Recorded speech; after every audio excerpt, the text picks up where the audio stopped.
Hi everyone, कैसे हैं आप लोग। एकदम मस्त बिंदास चकाचक। तो बोर्ड एग्जाम भी बहुत नजदीक में आ गया है, इसलिए पढ़ाई भी हो रहा होगा जबरदस्त। तो आज हम लोग करेंट इलेक्ट्रिसिटी का एक छोटा सा टॉपिक जो है ओम्स लॉ स्टार्ट करने जा रहे हैं। लॉ के मतलब आपको पता होगा कि जब गवर्नमेंट कोई लॉ बनाता है तो सबके लिए वैलिड होता है। उसी तरह से ओम्स साहब के द्वारा एक लॉ दिया गया है, ठीक है। और ये लॉ किसके बारे में दिया गया है उसको हम लोग बात करते हैं। तो चलिए बिना टाइम गवाए हुए अब हम लोग स्टार्ट करते हैं।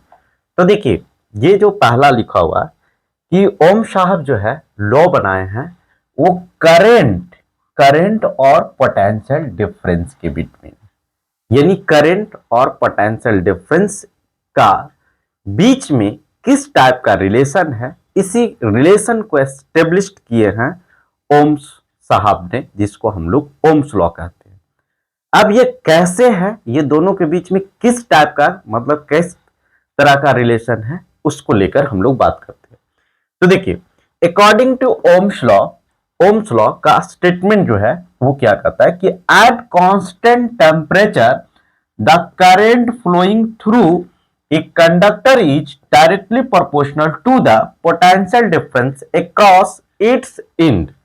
उन्होंने कहा कि जो करंट होगा वो डायरेक्टली प्रोपोर्शनल होगा पोटेंशियल डिफरेंस का। अब आपको लग रहा होगा कि ये पोटेंशियल डिफरेंस क्या होता है। तो अगर जो आपको पोटेंशियल डिफरेंस नहीं समझ में आ रहा है तो इसी चैनल पे आपको पोटेंशियल डिफरेंस के बारे में वीडियो अपलोड है। फर्स्ट ऑफ ऑल आप जाके उसको देखिए, आपको एकदम 100% क्लियर हो जाएगा। बस आपसे रिक्वेस्ट है कि वीडियो को लास्ट तक बने रहिए। आपको यहाँ पे जो भी पढ़ाया जाएगा एकदम परफेक्ट पढ़ाया जाएगा, कोई तामझाम नहीं होगा। अच्छा, यहां पे एक पोटेंशियल डिफरेंस हो गया और ये एक बात आ गया कि डायरेक्टली प्रोपोर्शनल। तो दो तरह का होता है, एक डायरेक्टली होता है और एक इनवर्सली होता है। डायरेक्टली मतलब होता है कि अगर जो हम लोग दो क्वांटिटी रखे हैं और दोनों के बीच में रिलेशन एस्टेब्लिश कर दिया और डायरेक्टली बोल दिए, तो इसका मतलब कि यदि एक क्वांटिटी इंक्रीज करते हैं तो दूसरा क्वांटिटी जो है वो ऑटोमेटिक इंक्रीज कर जाएगा। इनवर्सली कोई मतलब होता है कि यदि एक क्वांटिटी इंक्रीज किए तो दूसरा जो है वो डिक्रीज करेगा, यानी एक बढ़ेगा तो दूसरा घटेगा, लेकिन डायरेक्टली में दोनों क्वांटिटी बढ़ेगा। इसका मतलब कि यहां पे उन्होंने करंट और पोटेंशियल डिफरेंस के बीच में जो रिलेशन दिया है वो डायरेक्टली बताया है। इसका मतलब कि अगर जो करंट बढ़ाते हैं तो पोटेंशियल डिफरेंस ऑटोमेटिक बढ़ जाएगा, यानी ऑटोमेटिक बढ़ना है, यानी करंट हम लोग को ग्रेटर चाहिए तो इसका मतलब पोटेंशियल डिफरेंस को आपको क्या करना होगा, इंक्रीज करना होगा। पोटेंशियल डिफरेंस को इंक्रीज करेंगे तो करंट आपको इंक्रीज हो जाएगा। यानी इसको अब हम लोग यदि लिखना चाहें तो हम लोग लिख सकते हैं कि ये मतलब स्टेटमेंट को एक्सप्रेस करना चाहें तो ये कह रहा है कि current is directly proportional to V। Current is directly proportional to V, और इसको हम लोग ऐसे भी लिख सकते हैं कि V जो है वो डायरेक्टली प्रोपोर्शनल टू I। ठीक है, V जो है वो डायरेक्टली प्रोपोर्शनल टू I। लेकिन अब आपको पता होगा कि अब हम लोग को ये ओम्स लॉ में न्यूमेरिकल के पॉइंट ऑफ व्यू से ये बहुत ही वीवीआई टॉपिक हो जाता है।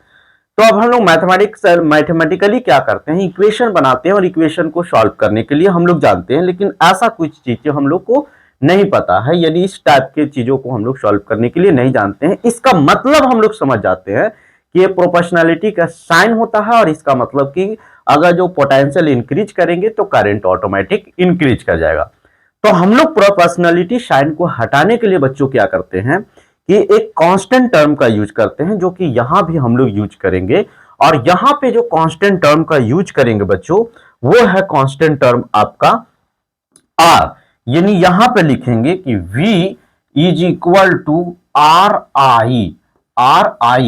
अब आपको दिमाग में आ रहा होगा कि ये R क्यों लिए, तो हाँ अभी आपको ये पता होगा कि यहां R लेने का बहुत सारा रीजन है।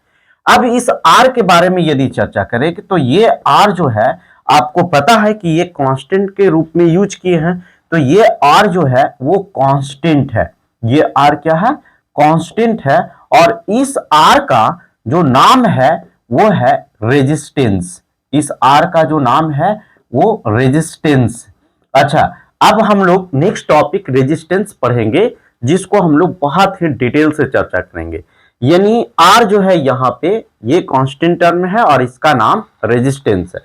अब आर अगर जो हम लोग निकालना चाहेंगे तो यहां से V इज इक्वल टू जो हो गया वो आई आर हो गया, और आर इज इक्वल टू यदि लिखना चाहेंगे आर इज इक्वल टू तो V अपॉन में आई, यानी ये जो है से देखिए इसको अगर जो हम लोग बात करें तो रेजिस्टेंस जो होता है वो होता है रेशियो पोटेंशियल डिफरेंस और करंट इलेक्ट्रिसिटी का, जो कि आगे देखिए नेक्स्ट स्लाइड पे यही बात को लिखा हुआ है कि the ratio of potential difference applied between the ends of a conductor and the current flowing through it is constant quantity is called resistance.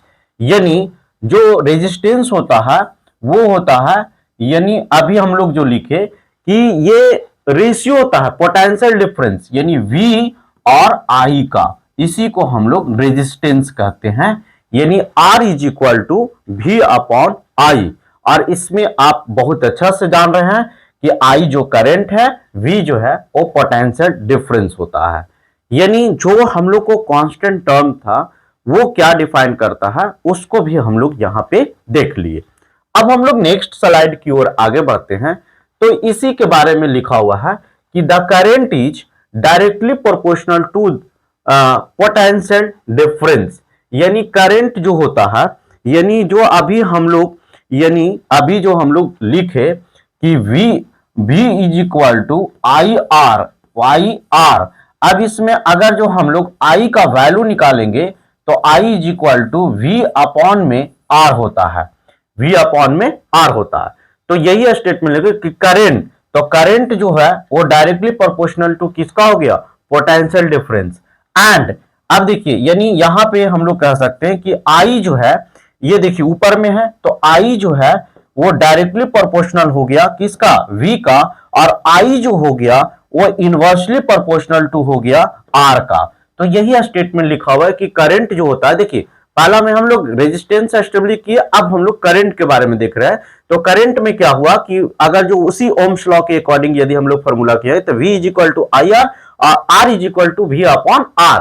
यानी R जो है V जो है ऊपर है, यानी करंट को बढ़ाएंगे तो पोटेंशियल डिफरेंस यानी इंक्रीज करेगा, लेकिन रेजिस्टेंस यदि बढ़ाएंगे तो करंट घटेगा। इसका मतलब करंट जो है, करंट को अगर जो विरोध करने वाला कोई फैक्टर है तो वो कौन है, रेजिस्टेंस, जिसको यानी कह सकते हैं कि ये अपोज करता है। यानी रेजिस्टेंस जो आया था हम लोग को टर्म में, तो वो अब आपको इससे क्लियर हो गया कि देखिए हम लोग कहीं भी करंट को अगर जो पोटेंशियल डिफरेंस इंक्रीज करा के ज्यादा चाहेंगे, लेकिन यही एक फैक्टर है जो कि वो कम कर देगा।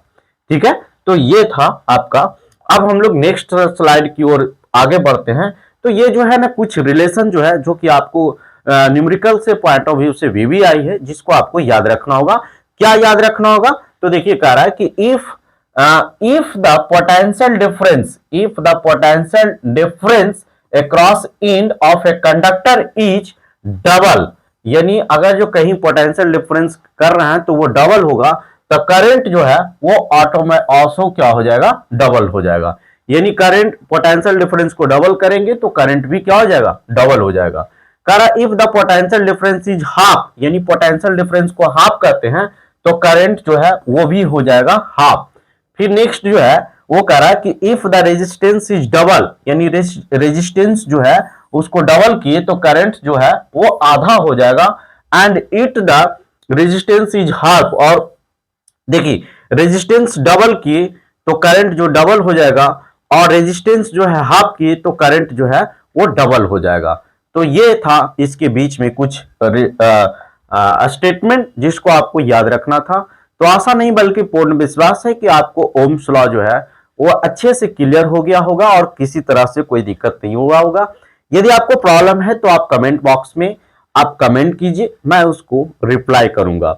हाँ, यदि एक आपको इंफॉर्मेशन देना था कि यदि आप क्लास 10 में हैं और मैथ, फिजिक्स, केमिस्ट्री, बायो अच्छे से पढ़ना चाहते हैं तो इसके लिए इस चैनल पे 10 बजे लाइव जो है वो डेली क्लास होता है।